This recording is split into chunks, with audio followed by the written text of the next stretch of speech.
was incredible working with somebody that has that ability to just light up a scene like that and go toe-to-toe with him was unforgettable. For 3 decades, Leonardo DiCaprio stood as the ultimate icon of freedom, the Wolf of Wall Street, who proved you really could have it all. He sold us a brand of untouchable bachelorhood that never seemed to age. But that freedom was a lie. While the tabloids tracked his dating life, he was waging a silent war against reality, because ever since the world fell in love with him on the Titanic, he was trapped in a desperate need to stay the golden boy forever. The reason he ran wasn't a desire for fun. It was because the Jack Dawson persona wasn't just a role, it became a prison. It was a relentless performance built on the brutal lesson that love always dies. And the moment you grow up, the fantasy ends. The gutter, the gold, and the great escape. Leonardo DiCaprio's journey from the rough streets of Echo Park to Hollywood fame is a wild ride. He grew up seeing things straight out of a movie like Taxi Driver, including dangerous drug dealers. Violence and danger were simply an inescapable part of his everyday life on those rough streets.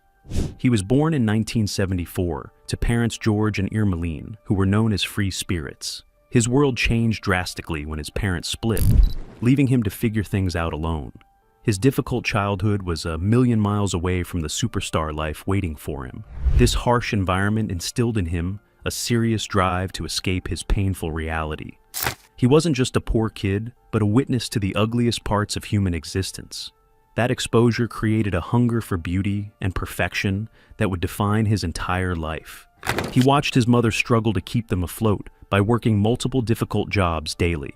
She fought hard to get him into a better school across town at University Elementary School. The contrast between his poverty and his classmates' wealth was a source of daily humiliation. He saw rich kids with shiny cars and realized money was the only way out. This experience of being the outsider instilled a desperate need to dominate everyone around him. He wanted to be the guy who had everything and never worried about paying rent. He never wanted to worry about safety or being stuck in Echo Park ever again.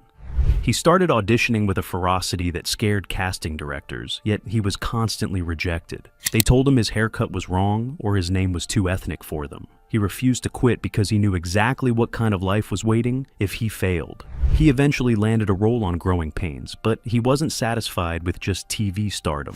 He didn't want to be a TV star. He wanted to be a serious Hollywood legend. He fought for the role of Arnie Grape in What's Eating Gilbert Grape with incredible intensity. He studied the mannerisms of the mentally disabled with an obsessive and careful attention to detail. That work earned him an Oscar nomination at the age of 19, which was remarkable.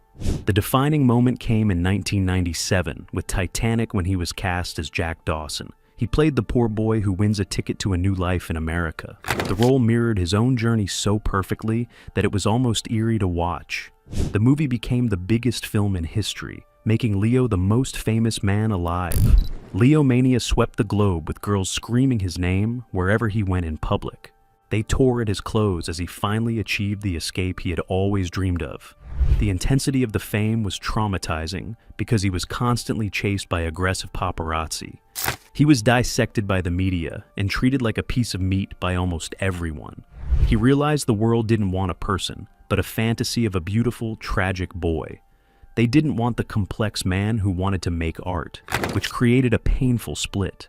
This realization created a fracture in his psyche that defines his life to this day.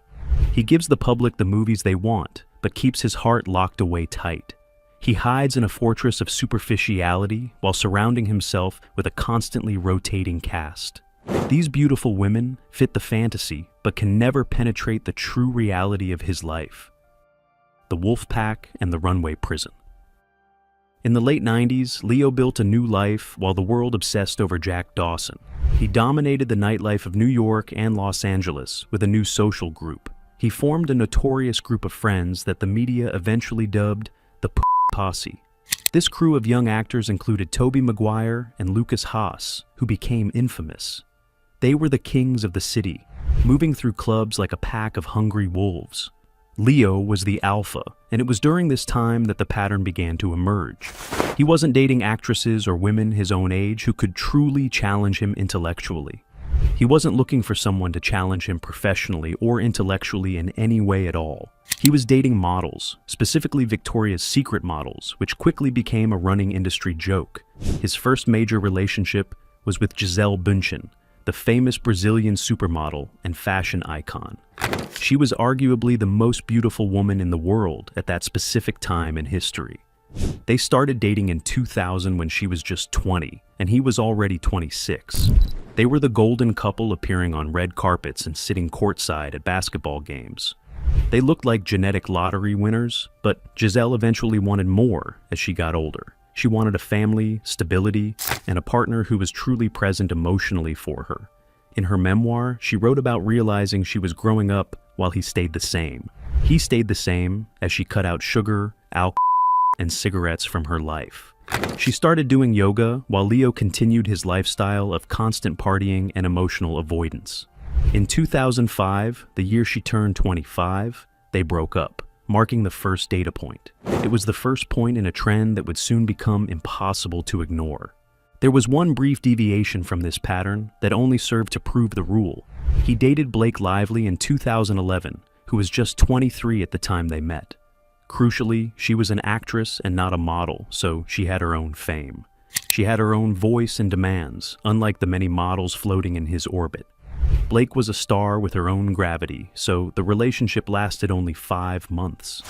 The dynamic of two equals simply didn't work for a man who needed total control. He needed to be the central sun in his own solar system at all times. He immediately retreated back to the safety of the runway, where the power was his.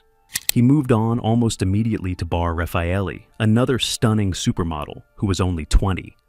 They dated for 6 years, which is an eternity in Hollywood. But the dynamic remained. They traveled the world and went to parties and looked undeniably beautiful together constantly. But in 2011, the year she turned 25, they split up just like all the others. This wasn't just a coincidence, but a compulsion to freeze his personal life in time. Leo was freezing his personal life in a state of perpetual youth and endless fun. By dating women in their early 20s, he could relive the glory days of Titanic. He could be the fun boyfriend who takes you on yachts and to Coachella every year. He never had to deal with heavy conversations about marriage or children, or even aging. He was building a world where he never had to grow up or mature into adulthood. He was acting as a modern Peter Pan with a private jet and a black card. The graph that screamed the truth. The pattern continued with Erin Heatherton at 22, followed by Tony Garn at only 21. Kelly Rohrbach followed at 25, and then came Nina Ogdal, who was 24 years old. The list read like a casting call for the specific role of the girlfriend. She had to be tall, blonde, beautiful, and young enough to not ask questions about the future. This revolving door of women highlighted a profound emotional stunting compared to his famous peers. Peers like George Clooney and Matthew McConaughey were evolving into husbands and fathers in real life. Leo remained stuck in the mindset of a 24-year-old club promoter throughout his entire life. He surrounded himself with youth to ward off the painful reality of his own aging. He used the vitality of his partners to mask the fact that he was rapidly aging. He was becoming the old guy at the party, living a vampire-like existence in the club. He fed on the energy of the new generation to keep his own relevance alive. He was terrified that if he stopped dating the it girl, reality would finally hit him. He would be forced to confront the empty mansion waiting for him at night alone. The media started to notice, and jokes began to circulate on Twitter and late-night TV. Ricky Gervais roasted him at the Golden Globes about Once Upon a Time in Hollywood. He joked the movie was so long that Leo's date was too old by the end. Leo laughed in the audience, but the laughter was starting to sound very nervous. The secret was out, and the world knew the rules of the game he played. Leo refused to admit he was playing it, but the turning point came in 2019. A user on Reddit created a data visualization that would change the conversation forever online. It was a simple line graph where the x-axis showed the years passing by slowly. The orange line represented Leo's age, climbing steadily from his 20s into his late 40s. The blue bars represented the ages of his girlfriends, staying flat over time on the chart. The visual impact was devastating because the orange line went up at a 45-degree angle. The blue bars stayed flat, hovering strictly in the 20 to 25 age range forever. It looked like a ceiling had been built over his love life and romantic choices. The graph went viral instantly, shared on Twitter, Instagram, and TikTok everywhere in the world. It became the defining meme of his career and empirical evidence of a psychological condition. The Leo's Law meme was born with brutal jokes about renting cars and dating him. People said if you are old enough to rent a car, you are too old. The jokes were funny, but they also contained a sharp critique about his personal life.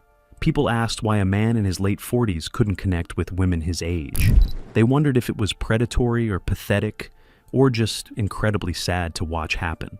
The scrutiny intensified when he started dating Camila Morrone, a talented young actress in Hollywood. She seemed to have a genuine connection with him and publicly defended the age gap. They were together for 4 years, and fans thought she would finally break the curse.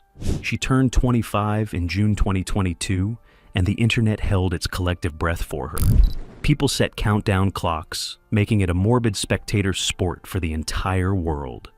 In August 2022, just 2 months after her birthday, the news finally broke to the public. Leonardo DiCaprio and Camila Morrone had split, and the internet exploded with reactions and memes. He was a man running from his own mortality using young women as human shields. The king of the world becomes the creep.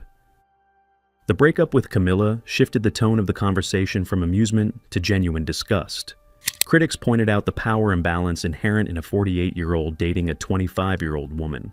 They pointed out that he has more in common with the girl's father than her. They noted that these women were infants when Titanic first came out in theaters. Then came the rumor that nearly destroyed him in early 2023 involving a young model. He was photographed sitting next to a 19-year-old model named Eden Polani at a party. The backlash was nuclear, as people pointed out she was young enough to be his daughter. Her high school education was interrupted by COVID, which was a bridge too far for many. Sources close to Leo scrambled to deny the rumor, claiming they weren't actually dating. They claimed they were just seated next to each other, but it showed the toxicity. His brand was taking a hit, and he was no longer the cool, mysterious movie star. He was becoming the creepy uncle at the club, who doesn't realize the music changed. He tried to pivot by starting to date Vittoria Ceretti, an Italian model and actress. She was shockingly 26 years old when they met, which surprised everyone following the news. When she turned 27, the headlines screamed that Leo finally broke his infamous rule. It felt like damage control, and a calculated move to prove the haters wrong online. But the skepticism remained as people wondered if he was really evolving at all internally. The reality is that Leo is trapped in a prison of his own making. She looks adoringly at him, while he accepts his awards and smiles for the cameras. By refusing to date women his own age, he avoids the challenge of an equal. A 50-year-old woman has a history and a career and valid opinions of her own. She has baggage and wrinkles and scars, and she demands to be met as a peer. A 22-year-old is a blank slate and a canvas he can project fantasies onto. He can project his fantasies onto her, which is safe and easy for him to do. But ultimately, it is incredibly lonely to live that way forever in silence and isolation. The empty throne of the boy king. The story of Leonardo DiCaprio's dating life is not a romantic comedy or a farce. It is a tragedy about a man who has everything except the thing that matters. He has money and fame and talent, but he lacks the courage to grow up. He is stuck in a loop of eternal adolescence, chasing a feeling that vanished decades ago. He proved that you can conquer Hollywood and save the planet, but you cannot save time. You cannot outrun time, because the wrinkles on his face are getting deeper every year. We are left to ask ourselves if we are envious of his absolute freedom, or perhaps we simply pity his solitude in that big empty house at night. Perhaps the saddest thing about Leonardo DiCaprio is that he has spent his life acting. He has forgotten how to be real, so as the credits roll, he must leave. If you want more deep dives into the dark side of reality TV fame, make sure you hit that subscribe button. Thanks for watching.